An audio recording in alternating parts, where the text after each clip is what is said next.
18 horas. É momento de oração. Vamos falar com Deus.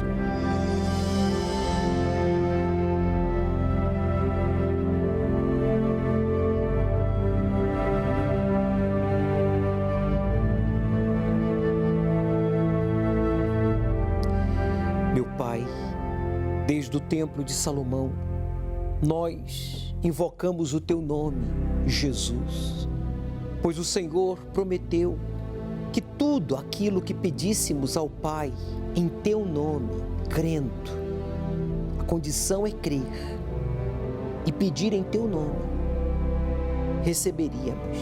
E eu peço agora por esta pessoa que está aflita, que está angustiado, triste, por causa do namoro, noivado, casamento, que foi desfeito, destruído por causa da mentira, da traição, dos ciúmes, de um vício.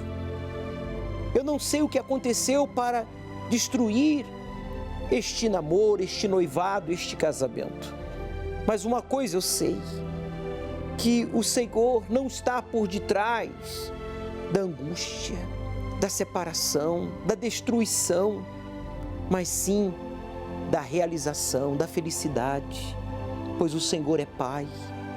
Então agora, que esta pessoa que está aflita, angustiado por causa da frustração no namoro, ou no noivado, ou no casamento, seja livre deste peso, desta carga, desses pensamentos de acusação, que eu não sou suficiente, que ninguém me ama, que eu nunca serei feliz. Meu Deus, usa esta água. Se há alguém doente, como eu sei que há, pessoas com dificuldades para respirar, por causa deste vírus maldito, vidas têm sido ceifadas prematuramente. Usa, meu Deus, esta água, neutraliza o poder deste vírus, desta bactéria, desta inflamação, infecção. Arranca essa dor, esse tumor, este mal-estar que impossibilita esta pessoa de se cuidar da sua família, que o impossibilita de trabalhar. Deus, usa esta água, pois sabemos que o Senhor deu a vida por nós. Na cruz, o Senhor disse: está consumado, pois se cumpriu tudo que estava escrito ao teu respeito. Então que se cumpra na vida dos que creem o milagre agora. Levante o copo com água, pois o declaramos abençoado. Beba e receba a resposta de Deus à sua oração, pois Ele está vivo, meu amigo. Ele está aí com você. A dor, a opressão, a perturbação agora do corpo, do coração e da alma, diga: saia! E não volte nunca mais. Respire profundo e agradeça a Deus.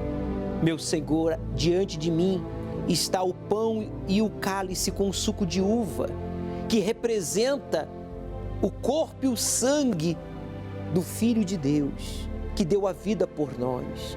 Neste domingo da decisão, neste domingo de Páscoa, da entrega total do passado, dos pecados, da vida, para receber o teu Espírito. Quando ele receba das tuas mãos, Jesus, o pão e o suco de uva que estarão no altar, que ele entregue toda a sua vida, passado, presente e futuro, para ser possuído pelo teu Espírito e salvo. É o que eu determino que aconteça, e todos os que creem digam amém e graças a Deus.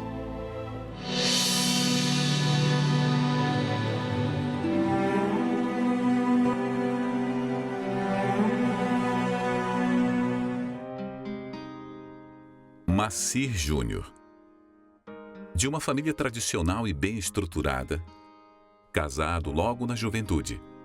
Aparentemente não lhe faltava nada, até uma notícia tirar tudo da normalidade. Um certo dia, eu comecei a sentir muita dor nas costas e no começo eu fui deixando. Não dei muita bola para aquela dor. e aquilo começou a piorar, até que eu senti o intestino, assim, o abdômen um pouco enrijecido. E foi quando eu tomei a liberdade e procurei a medicina. Chegando lá, comecei a fazer alguns exames, né, e de pronto o médico já pediu que eu preciso internar você, porque tem alguma coisa ali, a gente precisa fazer alguns exames de imagem mais profundos para verificar o que realmente é isso. E veio o laudo do médico, dizendo que eu estava com uma massa no abdômen de 15 centímetros. Até se não tivesse o exame, fica até difícil de acreditar. E falou assim, olha, você não tem medo de morrer? Essas foram as palavras dele, de primeiro, né? E começou a passar. Falou, ó, o seu rim esquerdo está condenado, já não está funcionando mais. Nós vamos precisar ir tirar aí talvez uns 2 metros do intestino, né? Fora tratamentos que vai precisar fazer, quimioterapia, enfim. E no final ele falou assim, você sabe que você pode não voltar dessa cirurgia. Você tem consciência disso? Atônito depois da insensibilidade médica diante de seu diagnóstico, Massir é invadido pela insegurança. A partir dali, como seria o seu futuro? Eu fui tomado como se fosse um buraco que abriu na minha frente. Fiquei sem rumo, não sabia o que fazer naquele momento. Pronto, o que eu vou fazer? Como é que eu vou dar a sequência? Como é que eu vou ser o provedor da minha família agora, né? Então isso foi aquilo que me veio, né? Todo esse medo. Ainda apreensivo e no hospital, 2 dias antes da temida cirurgia, Deus lhe traz à memória onde encontraria a verdadeira garantia. Eu conhecia a palavra, eu já havia frequentado a Igreja Universal. Então eu pedi para minha esposa que ela fosse até a igreja e assim ela fez. E ela foi lá, buscou uma palavra, ela pegou o Espírito passado pelo altar e ela trouxe para a gente dentro do hospital. Então aquela palavra que ela trouxe nos deu força, nos deu certeza. Apesar de eu ter que passar por aquela cirurgia, por aquele transtorno que estava acontecendo no momento, mas eu tinha certeza, eu vou passar e vou sair dessa, para vencer, para honrar. E assim aconteceu. Até o médico, antes da cirurgia, comentou com a minha esposa depois que ele falou assim, não estou entendendo, ele está tão calmo, eu estou mais nervoso do que ele, né, com todo aquele problema, tudo que estava acontecendo. E assim foi. O rim que havia parado, que não estava funcionando mais, voltou a funcionar, não precisou retirar o rim. Intestino, que estava comprometido, 2 metros, não precisou mexer, nada, intocável. A recuperação foi um sucesso. Tudo contrariava o que os especialistas haviam dito. Dessa forma, Massir reconhece o real doutor da sua vida. E eu fui com a minha esposa na igreja. Eu fui agradecer a Deus pela oportunidade que Ele estava me dando. Mas o homem do altar sempre falava, olha, para você permanecer, você tem que ter o Espírito Santo. Então isso foi martelando na minha cabeça. Eu comecei a me entregar mais, eu e minha esposa, a gente começou a fazer propósitos juntos, de oração, à meia-noite, vir quarta-feira, domingo, buscando, lendo. E veio o jejum de Daniel. Eu lembro que eu comentei com a minha esposa, ó, o jejum de Daniel termina dia 26 de agosto. Vamos aproveitar, o que você acha de ir comigo para o Templo de Salomão? Receber a oração do bispo lá no Templo de Salomão. E assim nós fizemos. A gente participou do jejum de Daniel, fez os 21 dias e fomos para o Templo de Salomão. Então, todo o empenho foi recompensado. Eu lembro como se fosse hoje a reunião das 9h30 e o bispo Macedo estava no Monte Hermon, né, onde foi derramado o óleo sobre a barba de Arão. Eu lembro que fosse hoje, aquele óleo caiu e o bispo determinou, você que não tem, receba o Espírito Santo. E assim foi, nós recebemos ali o batismo com o Espírito Santo. Deus nos honrou de tal forma que é uma alegria indescritível, algo inacreditável assim de acontecer. Deus nos honrou, Ele nos fortalece, foi uma força tamanha. O Espírito Santo é a certeza. mesmo a gente passando por lutas, dificuldades, os próprios Espírito Santo que vem nos dá o aconchego, nos dá o afago. Ele diz, filho, eu sou contigo. Ele dá essa certeza que nós temos todos os dias. Às vezes a gente passa por lutas, guerras na vida, no dia a dia, mas é a palavra de Deus ali que vem, nos fortalece, nos dá o aconchego. É o próprio Espírito Santo que dá essa força para que a gente não venha voltar e não venha retroceder, para que não venhamos olhar para trás. O Espírito Santo me trouxe paz, alegria, coisa que antes a gente não tinha, que era atribulado, né? Ansioso. Então, e meu casamento hoje é abençoado, a minha esposa é maravilhosa.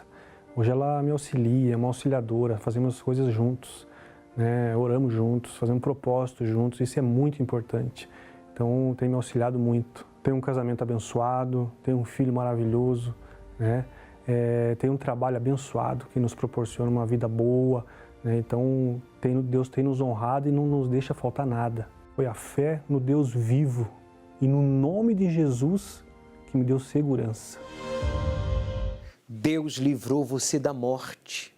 Você não era para haver orado comigo, nem ter assistido o caso verídico do Marci.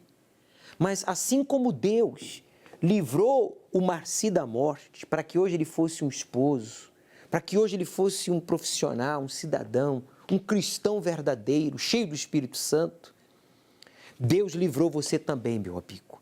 Ele livrou você da morte para que você receba o seu Espírito, mas para isso você tem que fazer o que Darcy fez, buscá-lo. E quando a gente busca o Espírito Santo, nós então recebemos o poder, a direção para sermos sábios. Você passa a ter ou saber o que fazer. Isso é sabedoria. Sabedoria é você saber o que fazer. Deus quer que você receba o seu Espírito para fazer você uma pessoa sábia. Você já fez muitas escolhas erradas. Você agora está sofrendo no âmbito sentimental, profissional, econômico, religioso, porque você fez escolhas erradas. Faltou a sabedoria de Deus, faltou o Espírito de Deus, que é sabedoria. Por isso nós estamos no jejum de Daniel, nos preparando para este domingo de Páscoa, quando nós receberemos das mãos do Senhor Jesus o pão que representa o corpo e o suco de uva que representa o sangue. Esses elementos você vai receber do altar. Você vai poder passar aqui no Templo de Salomão, às 7 da manhã, às 9h30, à tarde. Nós teremos as reuniões transmitidas para a televisão e para as redes sociais da igreja, mas você vai vir buscar os elementos, voltar para casa e participar da Santa Ceia, da reunião, seja das 7, das 9h30 ou das 18 horas. Por isso, saiba que sem o Espírito Santo, você não tem sabedoria. E aí você faz escolhas erradas e, consequentemente, você não resolve os problemas, você agrava e ainda gera outros problemas. O jejum de Daniel é um jejum de informações e entretenimentos, para dedicarmos mais tempo aos pensamentos de Deus e, assim, alcançar a bênção das bênçãos, o Espírito Santo. Nesses 21 dias, você desfrutará de uma comunhão mais íntima com Deus, pois tudo o que é desnecessário e inútil, meras distrações que não acrescentam em nada à sua vida, serão excluídas. Com isso, haverá mais tempo para investir no seu interior, na meditação da Palavra de Deus e em conteúdos que acrescentarão na sua fé. Participe do jejum de Daniel e você perceberá mudanças em suas ações e reações. De 21 de março a 11 de abril. Tinha que buscar alimento na casa da minha mãe para me ajudar, né? Porque não tinha o que comer em casa. Era muito difícil mesmo. Eu cheguei a pensar em até se matar com as crianças, porque a nossa miséria era muito. Meu nome é Rose Furquim do Nascimento. Eu sou empresária no ramo de pousadas, né? Eu via minha mãe trabalhar. Minha mãe trabalhava em 2 serviços, porque meu pai morreu, eu tinha 12 anos. Aí minha mãe trabalhava em 2 serviços para manter a casa. E aí eu fui sabe, eu precisava ajudar minha mãe de uma forma ou de outra, arrumar um emprego. Então, com 12 anos, eu já comecei a trabalhar. Trabalhava de doméstica. Só que o dinheiro vinha, mas eu não conseguia ter nada. Pagava uma conta e faltava para outra e assim foi indo, né? Conheci meu esposo, né? E aí a gente se casou. Eu tive logo em seguida 3 filhos, um atrás do outro. Aí a miséria piorou. Ele foi desempregado, ficou desempregado, a empresa que ele trabalhava entrou em falência, então a gente não tinha nada, dinheiro para nada. Eu tinha que buscar alimento na casa da minha mãe para me ajudar, né? Porque não tinha o que comer em casa, era muito difícil mesmo. Eu cheguei a pensar em até se matar com as crianças, porque a nossa miséria era muito. A vergonha maior foi quando o tio dele faleceu, é onde a gente morava na casa dele, de favor. E logo que faleceu, no outro dia já pediram a casa para nós, né? Nós tínhamos que sair da casa. E nós não tínhamos para onde ir. Com 3 crianças pequenas, ele desempregado, né? Aí fomos morar numa casa que, pior, estava cheio de rato e barato e a fiação da casa toda cortada. A minha mãe já estava indo na Igreja Universal e ela sempre me chamava para ir. Mas eu falava, não, eu vou lá dar dinheiro para os pastores, eu nem para mim tenho, sabe? Aquela visão que a gente tinha, que vai lá só para tirar o que a gente tem, né? E já que não tinha nada, não tinha onde cair morto, mas já pensava assim. E aí, ela insistindo, eu falei, tá bom, então vai ser a última porta que eu vou bater. E através dos pastores, Deus maravilhoso foi dando esse entendimento, né, para mim, que teria que ser fiel. E eu fui fazendo conforme o pastor foi falando, conforme foi aprendendo na igreja, sendo fiel nos dízimos, fazendo desafio, as campanhas. E quanto mais eu era fiel, mais Deus foi me abençoando. E Deus começou a transformar já a família dentro de casa, porque nós não tinha paz. Não tinha mais. Eu e ele já não tava, a gente já estava mesmo por causa das crianças. E Deus começou a transformar ele, começou a transformar eu também, porque eu era bem rebelde também, né? Era muito brava. E Deus foi transformando. Pedi para Deus uma ideia. Deus, me dá uma ideia do que eu vou fazer para sair da situação, que eu estava mesmo enrolada, já devido a ser infiel. Aí Deus me deu a ideia da pousada. Só que, assim, no olho humano, era impossível. Porque eu tinha uma casa com 2 quartos. Um onde nós dormíamos e o outro era um quartinho de despensa. Mas eu falei, Deus me deu a ideia, então eu vou divulgar. Coloquei esse quarto nosso. Era gente chegando, era um chegando e saindo. Meu marido ficava doido, porque quando às vezes estava dormindo, eu, amor, levanta aqui, vamos ter que arrumar o quarto, tem gente chegando. E mudava para o quartinho da despensa para poder alugar aquele quarto. E Deus foi prosperando. Aí construí mais 4 em cima, na minha casa, mais 4 quartos. Aí começou a vir muita gente e eu fiel, sempre fiel nos dízimos, nas ofertas. Aluguei uma outra casa, aí foi pouco, aí outra, eu já estou com 5, graças a Deus. E todas elas cheias de hóspedes. Vêm do mundo inteiro, Japão, Estados Unidos, França, todo lugar. Tenho uma vida abençoada em todos os sentidos e principalmente o Espírito Santo. Deus me deu o Espírito Santo. Hoje eu tenho controle, domínio próprio, coisa que eu não tinha, mansidão. Sei, Deus me dá sabedoria para lidar com as coisas, né? Antes era meio revoltada. Deus, Espírito Santo maravilhoso, transformou a nossa vida. Eu fiquei muitos anos sofrendo e em nenhum lugar eu aprendi a ser fiel, nenhuma denominação, porque eu já fui em outras denominações e não aprendi. Mas na Igreja Universal, sim, graças a Deus. Deus sempre em primeiro lugar. Você está cansado de depender da ajuda dos seus pais, do auxílio emergencial, de uma cesta básica da Igreja Universal? Se você diz, bispo, eu estou. Eu não quero mais ficar dependendo de nada nem de ninguém. Eu quero depender só de Deus e da minha fé. Então você tem que fazer o que fez a Rose. Você tem que ir para o desafio, você tem que ir para o altar. Você tem que honrar a Deus em primeiro lugar. Esse é o primeiro grande mandamento. Amarás ao Senhor teu Deus de todo o teu coração, de toda a tua alma e de todo o teu entendimento.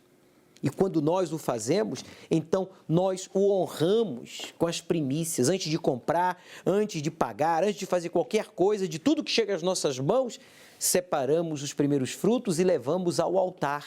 As portas do Templo de Salomão, as portas da Igreja Universal estão abertas ao público. Não estamos realizando as reuniões presencialmente no estado de São Paulo, devido ao lockdown, às medidas restritas do Ministério da Saúde, mas você pode adentrar a um dos nossos templos, falar com Deus, ler a sua Bíblia, ir ao altar, adorar a Deus e cumprir com os seus votos, apresentar as primícias. Veja o que diz o texto sagrado no livro de Salmos, capítulo 128, versículo 2.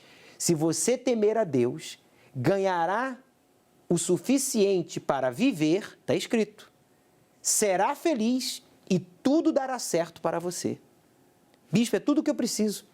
Eu preciso ganhar o suficiente para viver bem, ser feliz e tudo dá certo na minha vida, porque até agora tudo só dá errado. Agora você já sabe o que está faltando. Está faltando, você temer. Temer a Deus não é ter medo de Deus. Temer a Deus é respeitá-lo, é honrá-lo em primeiro lugar. Eu desafio a você que está endividado, passando necessidade, sendo humilhado, como a senhora Rose. Se você passar a honrar a Deus com as primícias, se não mudar nada, então eu deixo de pregar o Evangelho. A Bíblia Sagrada não é verdadeira. Você aceita o desafio? Você não vai se arrepender. Porque é necessário que isso aconteça primeiro. Mas o fim não será logo. Está muito perto de chegar uma era de poder, dor e sofrimento,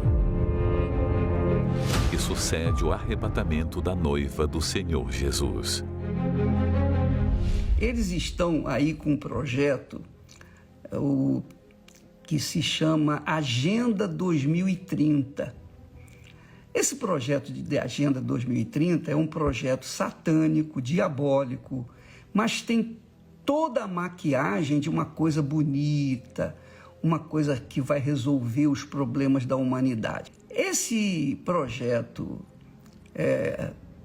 Agenda 2030 é um plano que tem 17 itens, e dentre os quais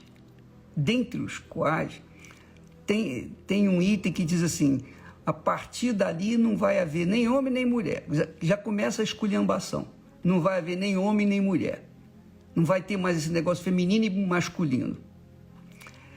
Isso aí, essa Agenda 2030, que foi assinada por quase 200 países, é uma agenda da esquerda. É uma clara demonstração da vinda, do surgimento do anticristo. 2030. Quer dizer, se esse bandido se manifestar em 2030, se isso for real, então o nosso Senhor vai chegar antes de 2030. Quer dizer, quem vai ser arrebatado antes da manifestação do anticristo. E aí eu fiquei lembrando das palavras e o Espírito Santo me lembrou daquela palavra que Jesus disse: não se turbe o vosso coração. Jesus falando: não se turbe o vosso coração. Credes em Deus, crede também em mim. Crer não é, eu acredito em Deus e viver no pecado, não. Crer em Deus significa você crer de forma que você se afasta, fica longe do pecado. Isso é que é crer em Deus, você viver na justiça, é viver de acordo com a palavra de Deus, na justiça justa de Deus. É isso que é crer em Deus. É isso que é a obra de Deus. A obra de Deus é você viver na justiça. Se você viver na justiça, você já está fazendo a obra de Deus. Precisamos manter a chama da justiça, misericórdia, fé e do amor às almas acesa, para que o nosso candeeiro não se apague e estejamos prontos para a vinda do nosso Rei. Domingo, às 18 horas, acompanhe a reunião do estudo do Apocalipse online, pelas mídias oficiais da Igreja Universal, ao pôr do sol, direto do Templo de Salomão. Passe no Templo da Universal, venha ao Templo de Salomão receber desde as mãos do Senhor Jesus, representada pelo altar, o pão e o suco de uva. neste domingo de Páscoa, o domingo da Santa Ceia da decisão. Aceite o desafio de obedecer ao Deus vivo e Ele transformará a sua vida.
O que fizeram da casa de meu pai?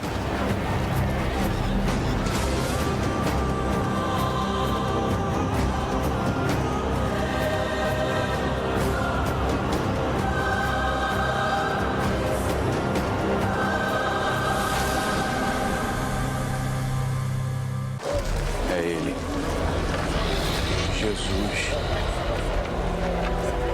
Mestre, ousam transformar a casa de meu pai em mercado? Peguem suas coisas e saiam daqui! Não ouviram? Fora daqui!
Está escrito: a minha casa será chamada casa de oração, mas vocês a converteram num covil de ladrões!